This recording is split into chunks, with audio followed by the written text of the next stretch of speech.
Beautiful fam, ಎಲ್ಲರೂ ಹೇಗಿದ್ದೀರಾ? ಎಲ್ಲರೂ ಚೆನ್ನಾಗಿದ್ದೀರಾ ಅಂತ ಭಾವಿಸ್ತಾ ನಾನು ವೀಡಿಯೋನ ಸ್ಟಾರ್ಟ್ ಮಾಡ್ತಾಯಿದ್ದೀನಿ. ಇವತ್ತಿನ ವೀಡಿಯೋಲಿ ನಾವು ಶಿವಾಜಿನಗರ ಚರ್ಚಿಗೆ ಹೋಗ್ತಾ ಇದ್ದೀವಿ. ಬನ್ನಿ ಹೋಗೋಣ. ಯಪ್ಪ, ಏನು ಚಳಿ ಗೈಸ್, ಆಚೆನೇ ಬರೋಕ್ಕಾಗಲ್ಲ, ಫುಲ್ಲು ಫ್ರೀಸ್ ಆಗಿಬಿಡ್ತೀವಂತ ಅನಿಸುತ್ತೆ. ಫುಲ್ಲು ಚಳಿಯಲ್ಲಿ ಶಿವಾಜಿನಗರ ಕಡೆ ಹೊರಟ್ವಿ. ಆನ್ ದ ವೇ ಪೆಟ್ರೋಲ್ ಹಾಕಿಸ್ಕೊತ ನಾವು ಶಿವಾಜಿನಗರ ರೀಚ್ ಆದ್ವಿ. ಅಲ್ಲಿ ರೀಚ್ ಆಗ್ತಾ ತುಂಬ ಸ್ಟಾಲ್ಸ್ ಇತ್ತು. ಆನ್ ದ ವೇ ಹೋಗ್ತಾ ನೋಡಿಕೊಂಡು ಹೋದ್ವಿ. ನನಗೇನು ತೊಗೋಬೇಕಂತ ಅನಿಸಿಲ್ಲ.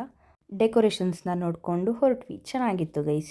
ತುಂಬ ಜನ, ಕಾಲಿಡೋಕ್ಕೆ ಆಗ್ತಾ ಇರಲಿಲ್ಲ ಅಷ್ಟು ಜನ. ಬಟ್ ಲಾಸ್ಟ್ ಇಯರಿಗೆ ಕಂಪೇರ್ ಮಾಡಿಕೊಂಡ್ರೆ ಈ ಇಯರ್ ಸ್ವಲ್ಪ ಸ್ಟಾಲ್ ಕಮ್ಮಿ ಇತ್ತು. ಲಾಸ್ಟ್ ಇಯರ್ ತುಂಬ ಜಾಸ್ತಿ ಸ್ಟಾಲ್ಸ್ ಹಾಕಿದ್ರು. ಇನ್ನೂ ತುಂಬ ಜನ ಇದ್ದರು. ನಾವು ಹೋದಾಗ ಆಲ್ಮೋಸ್ಟ್ 11:57 ಆಗಿತ್ತು. ಇನ್ನೇನು ಒಂದು 3 ಮಿನಿಟ್ಸಲ್ಲಿ ಪಟಾಕಿ ಎಲ್ಲ ಹೊಡಿಯೋಕ್ಕೆ ಸ್ಟಾರ್ಟ್ ಮಾಡ್ತಾರೆ ಅಂತ ನಾವು ಹೋಗಿ ನಿಂತ್ಕೊಂಡ್ವಿ. ಲೈಟಿಂಗ್ಸು ಅಂತೂ ತುಂಬ ಚೆನ್ನಾಗಿತ್ತು. ಕಾಲಿಡೋಕ್ಕೆ ಜಾಗ ಇರಲಿಲ್ಲ ಗೈಸ್. ಅಷ್ಟೊಂದು ಜನ ನೋಡ್ತಾ ಇರ್ಬೋದು ನೀವು.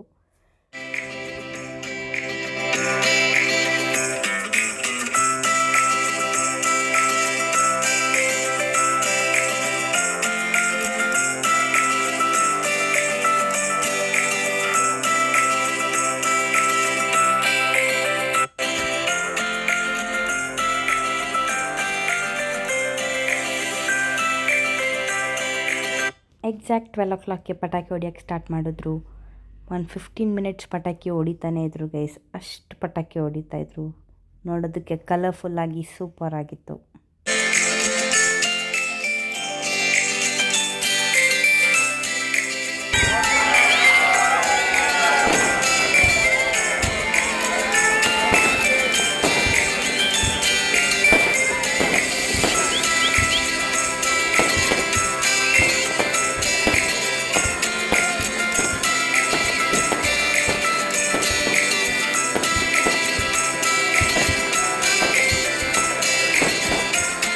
ನಾವು ಸ್ವಲ್ಪ ಫೋಟೋಶೂಟ್ ಮಾಡಿಕೊಂಡು ಒಳಗಡೆ ಹೋಗಿ ಜೀಸಸ್ ಅವ್ರ ಬ್ಲೆಸ್ಸಿಂಗ್ಸ್ ತೊಗೊಂಡು ಬಂದ್ವಿ.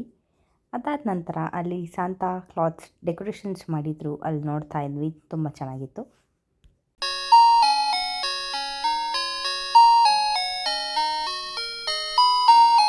ಅಲ್ಲೇ ಒಬ್ಬರು ಕ್ಯೂಟಾಗಿರೋ ಸಾಂತಾ ನಿಂತಿದ್ರು. ನಾವು ಅವ್ರ ಹತ್ರ ಸ್ವಲ್ಪ ಫೋಟೋಸ್ ತೊಗೊಂಡು ಈ ಹೆವಿ ಟ್ರಾಫಿಕ್ ಜಾಮಲ್ಲಿ ನಾವು ಮನೆಗೆ ಬಂದ್ವಿ. Thank you for watching my vlog.